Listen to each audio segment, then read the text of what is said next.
Respected ladies and gentlemen, today I am going to talk about the topic that unchecked liberalism is threatening the law and order of the U.S. Cries of the defund of police, picture of statue of our founding father being demolished, and rampant defacing of public property have plastered our mainstream and social media over the last few months. As someone who has lived through the Cultural Revolution in South China during the 1960s and 70s, I want to share my story with you so you can see what a society without law enforcement, without the police, could become. The Cultural Revolution in China started in the 1966 when Chairman Mao decided to handicap the law enforcement and encourage the people to take matters into their own hands in order to weed out the class enemies. Many high school and college students in China at the time were quite radical, and at Mao's invitation, they formed a group of the Red Guards to eradicate the so-called class enemies that were hidden among them. As the world around me quickly descended into chaos, violence gripped people's hearts, and their anger were unleashed in such cruel ways. I was barely a teenager then, and I wish I could erase some of the horrors that have been imprinted on my mind's eye ever since. I saw my neighbors being tortured and publicly humiliated by their own children in what were known as struggle sessions. My favorite teacher pressed to the ground and beaten with the barrel of a gun by his students. In one horrific event, I witnessed the violent killing of a man who was visiting my village from another village. His brother married with a woman from my village, so he had come to visit his brother.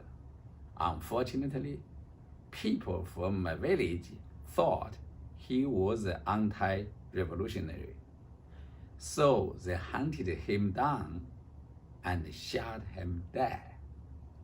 The exact spot where he was murdered was only 100 meters from my childhood home. Sadly, the terrorization did not end there. The villagers went further by cutting off the victim's head. Then, one of village leaders opened his chest to take his heart out because he had a rumor that human hearts could cure his asthma. In an even more gruesome act, he drank some of the warm blood, thinking that would help too. Then he carefully wrapped the heart in his coat to bring it home. The following day, the living brother was cruelly forced to carry his dead brother's head back to their far-distant hometown to attend the struggle session. There, he was killed by local villagers, also in the name of anti-revolution. All throughout my childhood, these were the kinds of terrifying scenes I witnessed over and over as a result of living in a time without law and order. These events wounded my soul so sharply that for a long time I could not sleep without having nightmares. In countless Chinese cities, towns, and villages, millions of people inflicted unspeakable violence on their own family and friends, teachers, co-workers, and elders. They killed one another in the name of justice, but without law and order, the line between justice and personal grudge quickly became the blood. Like the China of the 60 years ago, the U.S. is facing a dangerous time today. The United States of America was founded on the unique promise of liberty and freedom. That is why for over the last 2 centuries, the U.S. have been drawing countless people to it, calling them to leave their homeland behind and come here to achieve the American dream. Looking back through the 3,000 years of Western history, starting with the ancient Greece and including the Hebrew and Roman Republic nations, we can see that the idea of liberty is deeply rooted in people's devoted faith in God. Our liberty is a sacred right given to each of us equally by the full authority of the loving Creator God. This idea of liberty is connected with personal obligations. The two are as inseparable as the two sides of the one coin. Our great nation is founded on both of these principles. However, as people have gradually grown apart from the profound faith in God the founders of this nation had, the ideas of liberty has been distorted into a secularized movement in the last several decades, and ideology of liberalism have gone unchecked. As a result, it seems like the many citizens and organizations emphasize people's freedom without having to meet one's personal obligations toward society and the rule of law.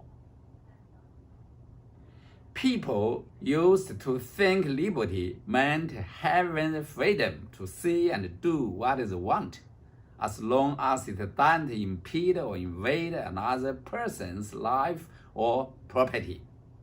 But nowadays, people abuse the idea of liberty and claiming they have the freedom to loot, riot, burn, tear down statues, even shout and disturb people eating dinner at restaurants to question their position on social issues. This spirit of unchecked liberty is now seriously threatening the order and security of the United States. One example of this is the ceaseless and senseless riots that have happened in many cities around the country after the killing of George Floyd in Minneapolis.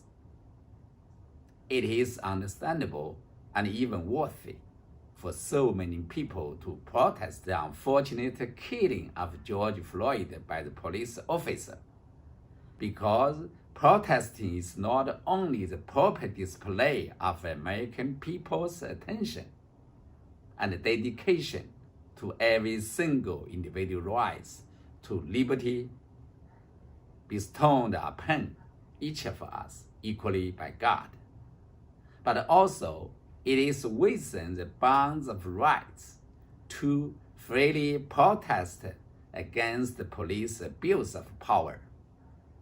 However, many originally righteous protests have rapidly devolved into violent actions of rioters who senselessly destroyed buildings, looted stores and small businesses, and even injured children and seniors.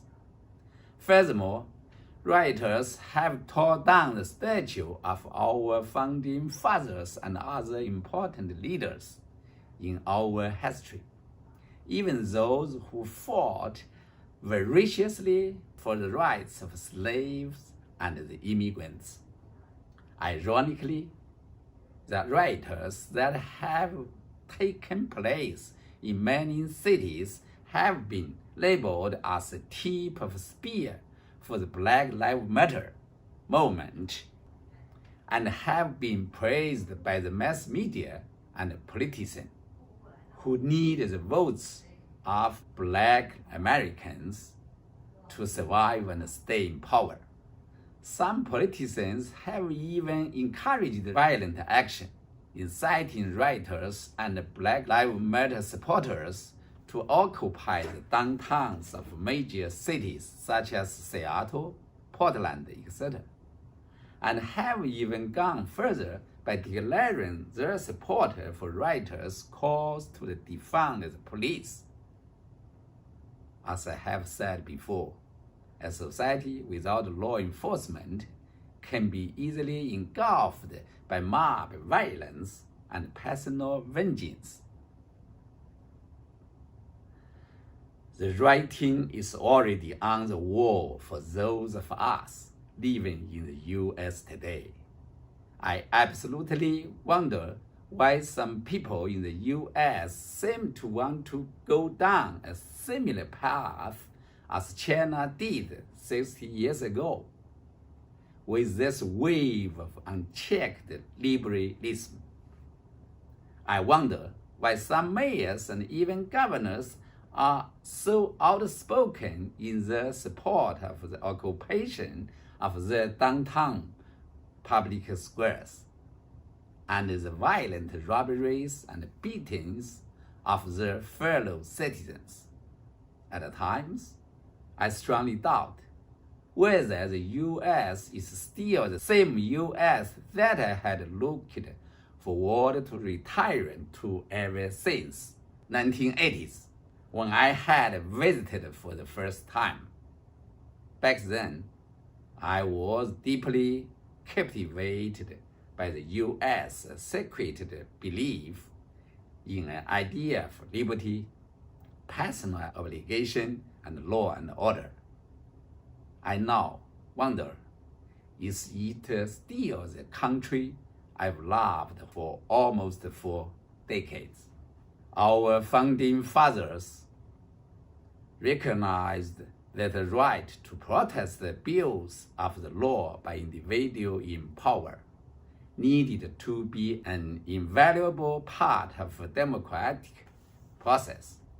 But it is the rule of law and the idea that we all must adhere to the same set of the principles regarding freedom and personal obligation that keeps our society from going down the path of chaos and fear.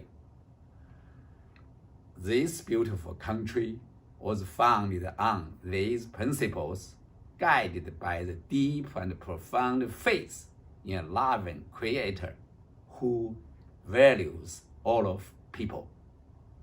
It is this country that we need to return to, so that future generations do not have to experience what I experienced as a young boy.